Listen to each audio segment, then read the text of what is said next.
They're coming straight in.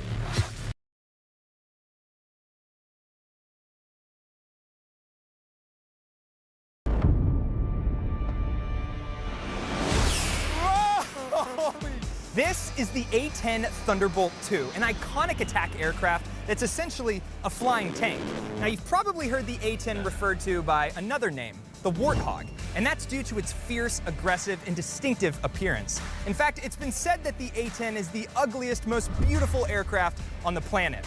Now today, I'm here at Moody Air Force Base with the 23rd Wing Flying Tigers to learn all about the A-10's incredible design and capabilities. But we're not just talking theory, because we're gonna have the chance to witness a live fire demonstration that I promise you won't want to miss. So just a warning, you better strap in and prepare yourself, because this is the A-10 Warthog.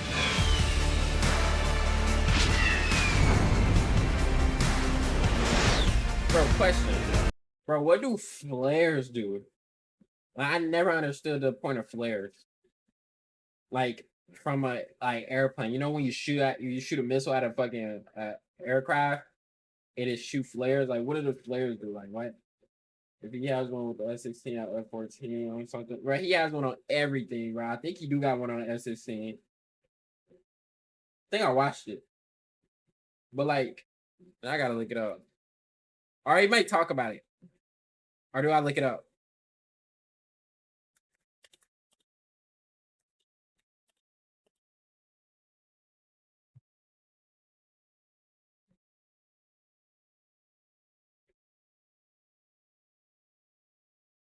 Oh, that makes sense. That makes sense. Oh God, that makes sense.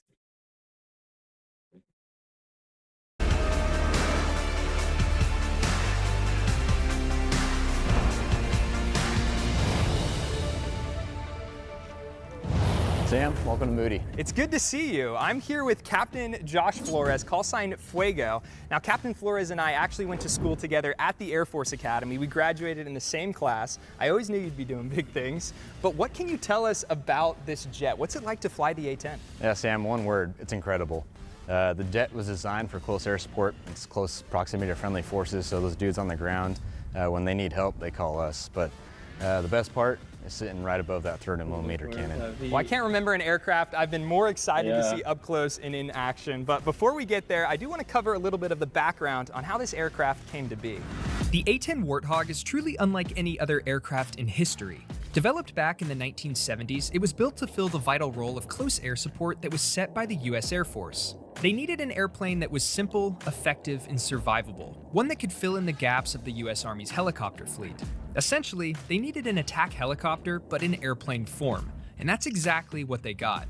The A-10 rose to fame during the Gulf War, with various reports stating that it was responsible for destroying more than 900 enemy tanks, 2,000 military vehicles, 1,200 pieces of artillery, and even 2 helicopters. But while its record is impressive, the design is really what's mind-blowing. And starting from the front, you'll find the most iconic feature on the A-10, the 30mm 7-barrel Gatling gun known as the GAU-8 Avenger. It's one of the most powerful guns to ever be strapped onto an aircraft, making the GAU-8 Avenger the first gun in history to get its own plane.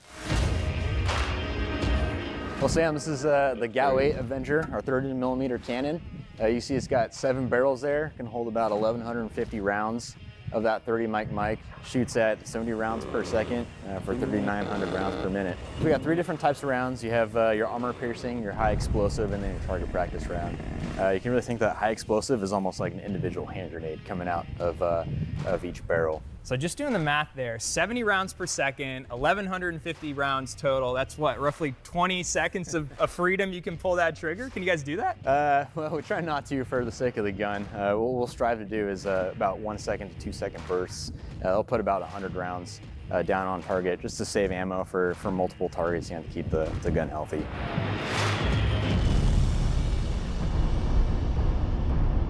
That's so badass, dog. All right, moving on to the wings. We've got 11 hard points, or just pylons that are mounted on the wing and then under the fuselage itself. You can put a whole bunch of different stuff on here. So we have your AIM-9 mic right here, an air-to-air missile.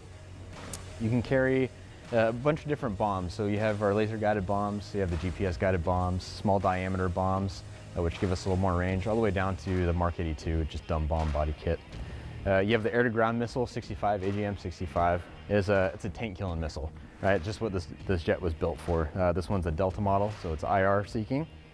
Then you have the main gear well here. And if you take a look at how big that tire is, it's built basically so we can take off and land from austere locations. Like I'm sure you've seen the highway videos or any dirt strips. This jet was built for that. Yeah, and the few times I've seen the A-10 fly, I was actually impressed with kind of its speed and agility. I mean, I know it's not known for going fast or being agile, but you guys can dive pretty steep when you're doing those strafe runs, huh? Yeah, well, you got to think where we're going into, right? We're strafing a target, we're dropping bombs in a target. Those people aren't going to be real happy that they're getting shot at, right? So they're going to start shooting back at us. So we need that maneuverability to get out of the way, return back to kind of a safer location before we can roll in again. Now, the damage the A-10 can inflict on the battlefield is only half of what makes this platform so incredible. The other half is the damage the A-10 can withstand itself. When flying close air support missions, oftentimes you're in the direct line of enemy fire, and so durability is vital. The A-10's design allows the aircraft to survive direct hits from... If I was driving that motherfucker and I'm going into enemy territory and then you shoot an RPG, then I'm rolling at it. And then, oh my God, I'm gonna be styling, bro. Like, bro, my problem is my ego. I would have to be the best, like, something in the army. Like, I gotta be the best sniper or something. I swear to God, nobody can fuck with me in sniping. But I gotta be the best sniper. Or, like, I don't know, bro, but... from armor-piercing and high-explosive projectiles. Its two engines are mounted on the rear fuselage, giving them the best chance of surviving anti-aircraft fire. The canopy is made up of bulletproof glass, and the cockpit is surrounded by an 1.5-inch thick titanium tub that protects both the pilot and the flight controls. Even if the gun itself were to malfunction and explode, it wouldn't be able to penetrate the cockpit due to the robust titanium design. So when A-10 pilots are flying in enemy territory, taking on enemy fire, what's going through your head? I mean, I know this aircraft is incredibly durable, so that's got to be pretty comforting knowing it takes, quite a lot to bring this thing down? Yeah, absolutely. So, I mean, you have the first thing, you have the titanium bathtub that's right under you, protecting you from small arm fire, right? But there's also tons of redundancies built into this jet, from the hydraulics to the electronics to our targeting system. One of the most iconic things is the manual reversion flight control system. So there have been jets that lost all of their hydraulic fluid, where traditionally you'd need that to fly, right? You just flip this little lever over and then you're flying like with pulleys and cables like you did 60 years ago. So it takes quite a lot to take it down, and it's pretty comforting knowing that. So welcome to the cockpit. There are a couple of things that I want to point out that are unique to the A-10, starting with our radios down here. So the A-10 has 4 different radios. A couple of those are for interflight between the flight lead and the wingman. But there's one specific radio that's important to the A-10. That's the large radio. That's a combat search and rescue specific radio. It lets us talk to down air crew. So when we're doing our CSARs, it helps us communicate with them and find where they're at.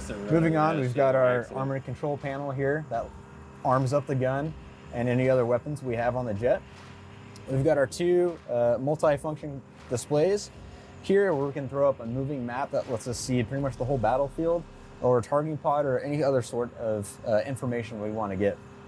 We've got our countermeasure system here to protect us while we're flying, and then finally our computer, where we input grids and coordinates so that we can plot those on that moving map. Most importantly though, we have the center stick. Right, you got your pickle button out here for bombs and missiles, and then you got the trigger down here.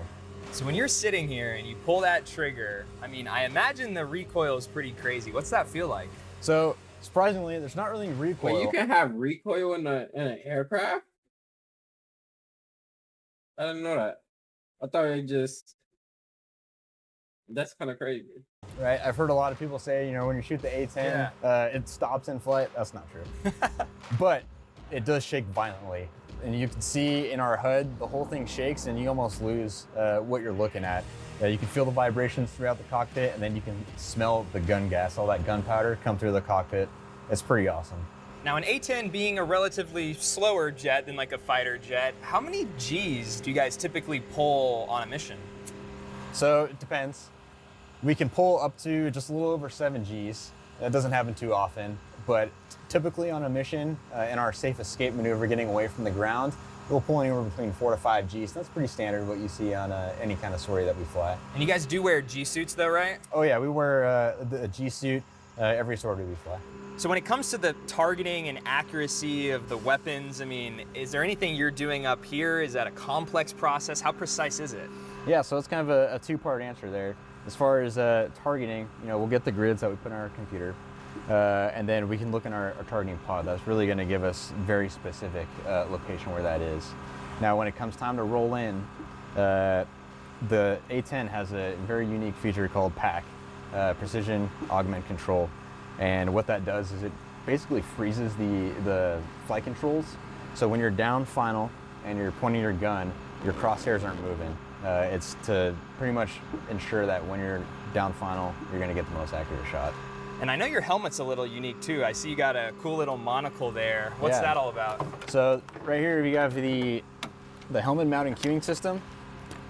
And what this allows the A-10 pilot to do is wherever we look down on the ground, we can slave our targeting pod to wherever we're looking. So I'll look down on the ground right there, and I'll tell my targeting pod, I want you to look also at that spot. And that really helps us expedite the targeting process. Huh? That makes sense. Is wherever we look down on the ground, we can slave our targeting pod to wherever we're looking. So I'll look down on the ground right there, and I'll tell my targeting pod, I want you to look also at that spot. And that really helps us expedite the targeting process. So that don't make sense. Is it just a magnifying glass? And if I tell you look down there, you can look, like you can still see what I'm talking about? Or like, if I look, it's saying like, it shows you where I'm looking. I don't know, that don't make sense.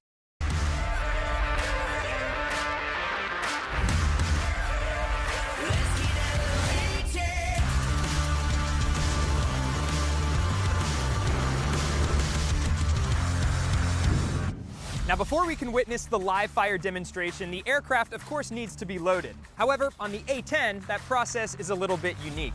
This is the ammunition loading assembly cart, also known as the Dragon, and it's made specifically for the GAU-8 Avenger. And we're about to get an up-close look at how it works. We came for the win, we're ready to jump. No parachute, we're flying straight to the sun. So what you're about to see is us actually use the ALA. And what we're going to start with is we're going to start with the rounds that enter this section right here. They travel all the way down these chutes. They travel around and through this table, and they go out of that head into the jet. So the reason why we have to use this machine is because it would be physically impossible to take all those rounds and put them into the jet one by one. It'd also be unethical. It would take forever. So this machine is to expedite it, is to make it quicker and a lot more efficient so that we can get the rounds in the jet so they can do their job. So how long does it take to completely load up the A-10 gun? So that's a great question. It's gonna take on average around 30 to 45 minutes to install all the rounds, and if it's necessary to take rounds out of the jet as well. So 45 minutes to load it, about 45 minutes? What if you gotta go now? I mean, I guess most of the time it would be loaded, right? But like still, like if you just got back from a mission, say you going to a mission, right? That's 45 minutes to load it. You empty your rounds, you gotta come back, and that's another 45 minutes to load it again. That's insane. 20 seconds I learned to completely get rid of all that. Pretty crazy. All right, so if you come follow me, I'll show you the rounds that we're gonna put into the jet. That don't All right, what do we got here? All right, so right here you've got your ammo cans. It's 575 rounds per can, and it takes 2 cans to fully upload the jet. So literally stacked from bottom to top, we have 30mm rounds. For those of you watching, this is one right here. So it actually is probably a little bigger than a Coke can and Coke bottle, I guess. And what do you say, it weighs about 3 pounds? About 3 pounds, and you know what? I think it's time that we fire up the Dragon and load it. So the A-10 gun is now fully loaded, and I was just told we're gonna have a few other surprises in store to drop out on the range. This right here is what I've been waiting for. So if you're ready, let's get it.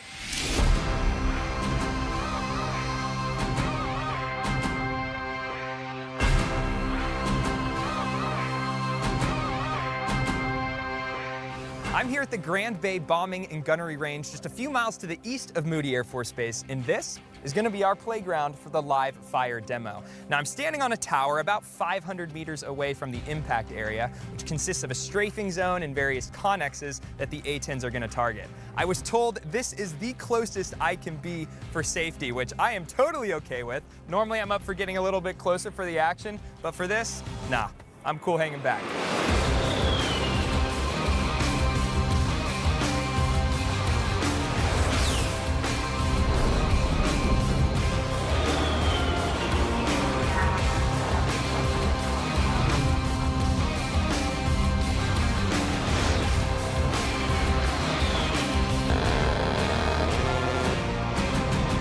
That sound you just heard from the 30mm gun is probably the most iconic gun sound in the world. And if you listen closely, you'll actually hear two sounds. The first is the rounds actually hitting the target, because the rounds travel faster than the speed of sound. And the second sound is the gun itself. It's a lot more mechanical sounding, and that's because of that 7 barrels spinning and firing.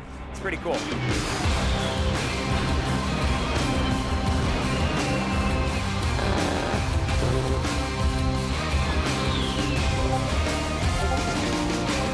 Now, if you look on the bottom of the A-10, you may notice some black paint at the top, and that's actually a false canopy. It was designed to confuse the enemy on whether the A-10 was right side up or right side down. And especially in air-to-air combat, when an aircraft is turning left or turning right, even a split second of indecision from the enemy can make all the difference.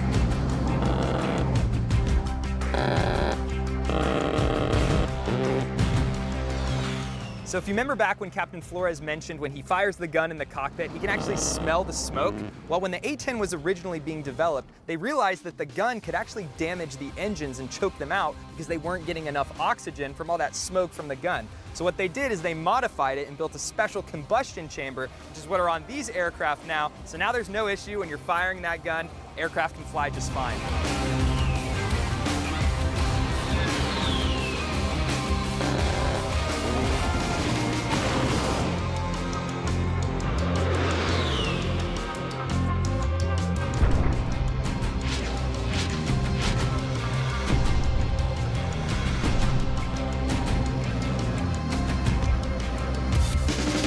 Bro, like, I know flying an aircraft is so, like, fun. Like, thinking about, I don't think it's hard, bro, because the fact they can just turn halfway so easily is just crazy. But I feel like you will feel so free driving one of those, bro, or like flying one of those, bro. Like, and I feel like it's not that hard to learn. I feel like the hardest part is learning the control buttons. But like just flying it, bro, probably feels so free. And the only worry you have to worry about is just if your plane just starts to descend for no reason. But if there's nothing to worry about, bro, nigga, you're perfectly fine. And I know that freedom goes crazy. Oh my God, bro. Like, I whipped my car, bro. Imagine whipping an aircraft, bro. Oh my God, bro. I will go crazy. Like, I'll probably be, bro, this shit is probably like driving a bike, bro. I said riding a bike. Well, there you have it, the incredible A-10 Warthog. I hope you enjoyed getting an up-close look at this iconic aircraft. I know I'm gonna need a little bit of time to recover after this one. It was pretty crazy. I do wanna thank the 23rd Wing for helping make this video happen. Make sure to subscribe if you haven't already so you don't miss out on any future videos, and I'll catch you next time.